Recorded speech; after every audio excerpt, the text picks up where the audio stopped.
여러분, 대림절이 시작되었습니다. 우리가 잘 알고 있는 것과 같이 우리 교회력은 대림절과 함께 시작하고 있습니다. 어쩌면 이 교회력은 1년을 살아가는 우리의 인생을 되돌아볼 수 있고 또한 지향할 수 있는 것을 명확하게 해줌으로써 우리의 신앙이 무엇을 추구하고 있는가 하는 것을 다시 한번 생각해 볼 수 있게 만들어주는 굉장히 중요한 장치일 텐데, 이 대림절로부터 교회력이 시작한다. 그리고 1년의 삶이 그렇게 대림절로부터 시작한다는 것은 우리의 신앙이 근본적으로 무엇으로부터 출발하고 있는가 하는 것을 보여준다고 할 수 있을 것입니다. 대림절은 다시 오실 예수님을 기다리는 절기이지요. 그만큼 우리의 신앙이 기다림, 인내, 오래 참음, 그렇게 주님께서 약속하신 바를 성취하시기까지 우리에게 찾아올 수많은 역경 속에서도 우리가 어떻게 참고 인내해야 하는가, 어떻게 승리해야 하는가 하는 것을 깊이 묵상할 수 있도록 우리의 교회력이 대림절로부터 시작한다고 할 수 있을 것입니다. 그렇게 우리의 삶이 주님 오심을 기다리는 삶일진데, 날마다 우리의 삶이 주님 앞에서 더 아름답게 만들어져 가고 그렇게 주님께 영광 돌리는 삶을 살아가므로 주님께서 다시 오실 때에 부끄러움 없이 그 주님을 영접할 수 있는 우리의 삶이 될 수 있으면 좋겠습니다. 그러한 관점에서 우리의 삶이 과연 다시 오실 주님 앞에서 어떠한 모습으로 만들어져 가야 할 것인가, 어떻게 잘 가꾸어져 갈 것인가 하는 것을 우리가 한번 생각해 볼 필요가 있겠죠. 우리가 함께 읽고 있는 고린도전서에는 그러한 힌트들이 굉장히 많이 있는데요. 특별히 은사에 관해서 다루고 있는 고린도전서 14장 마지막 부분에는 결국 우리의 신앙이 어떠한 형식으로 갖추어져 가야 할 것인가, 어떠한 모습으로 드러나야 할 것인가 하는 것을 생각해 볼 수 있는 굉장히 중요한 구절이 포함되어 있습니다. 제가 고린도전서 14장 39절과 40절을 읽어드리도록 할 테니까요. 한번 잘 보시기 바랍니다. 그런즉 내 형제들아, 예언하기를 사모하며 방언 말하기를 금하지 말라. 모든 것을 품위 있게 하고 질서 있게 하라. 아멘. 우리가 지금까지 나누었듯이 고린도전서 12장부터 14장까지는 고린도 교회 내에서 사용되고 있었던, 또한 추구되고 있었던 다양한 은사에 관한 바울의 지침이 기록되어 있습니다.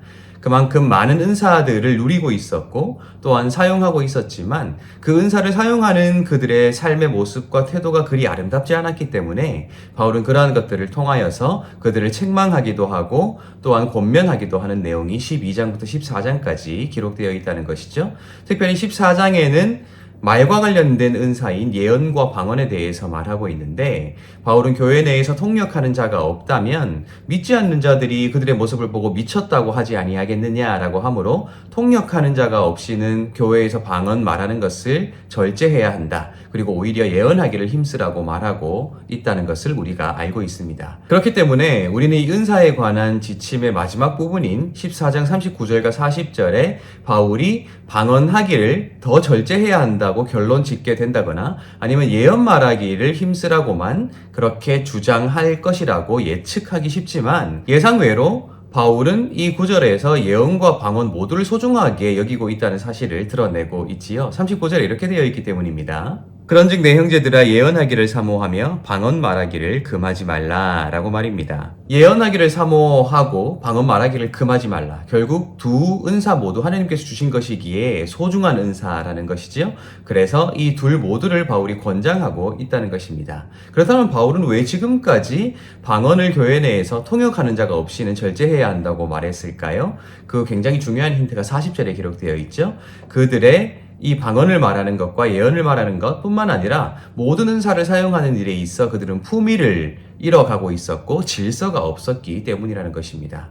결국 은사 그 자체가 문제가 아니라 그것을 사용하는 사람들의 품위 없음, 또한 질서 없음이 문제가 되었기 때문에 품위를 깨뜨리고 질서를 무너뜨려 오는 것에 굉장히 악용되어 왔던 은사들을 바울이 지목하여서 설명했다는 것입니다. 결국 문제는 그들이 품위가 없었다는 것, 또한 질서가 없었다는 것이 문제였다는 것입니다. 저는 엉뚱하게도 오늘 이 말씀이 우리 그리스도인들, 주님 오심을 기다리고 있는 우리 그리스도인들의 신앙의 삶이 어떠한 모습으로 갖추어져야 할 것인가 하는 것을 나타낼 수 있는 굉장히 중요한 구절이라 생각했습니다. 오늘 이 말씀은 분명히 은사에 관해서 말하고 있는 말씀이 분명하지만, 저는 우리 신앙인들의 삶이, 우리 그리스도인들의 삶이 품위 있는 삶, 아름다운 삶, 다른 사람들에게 내세우기에도 자랑스럽고 떳떳한 삶이 되어야 한다고 생각했습니다. 질서가 있어야 하고 기품이 있어야 하고 아름다운 삶이 바로 우리 그리스도인들이 되어야 한다는 것이죠. 사실 우리가 마지막 때를 살아가고 있다는 말을 참 많이 들었을 텐데요. 많은 사람들이 이 마지막 때를 살아가고 있다고 주장하면서 그들의 신앙의 모습이 굉장히 폭력적이고 굉장히 일방적이고 또한 배타적이라는 사실을 발견할 때가 있습니다. 누군가를 미워하는 일에 신앙을 사용하고 또한 세상을 정죄하는 일에 자신의 믿음을 사용하는 사람들을 바라보면서 과연 예수를 알지 못하는 자들이 그러한 신앙인들의 모습을 보았을 때 과연 품이 있다 할 수 있을까? 또한 질서가 있다 할 수 있을까라는 생각을 해볼 때 저는 굉장히 깊은 탄식에 젖어들 때가 많이 있습니다. 우리 그리스도인들의 삶이 그 누구보다 품위가 있어야 되겠죠? 왜 그렇습니까? 우리는 만왕의 왕이신 하나님의 자녀이기 때문입니다. 또한 만왕의 왕이신 하나님의 아들로서 이 세상을 다시 구원하시고 또한 회복하시고 하나님의 나라를 완성하실 그 예수께서 오심을 우리가 기다리고 있는 자일 텐데 우리의 기다리는 삶의 모습 자체가 세상 사람들에게 우리가 기다리고 있는 그 예수님을 드러낼 수 있는 가장 강력한 증거가 된다면 우리의 삶이 품위가 깨뜨려지고 사람들이 비난해 마지 않는 삶이 될 수 있을까? 저는 그렇게 생각해 보게 된다는 것이죠.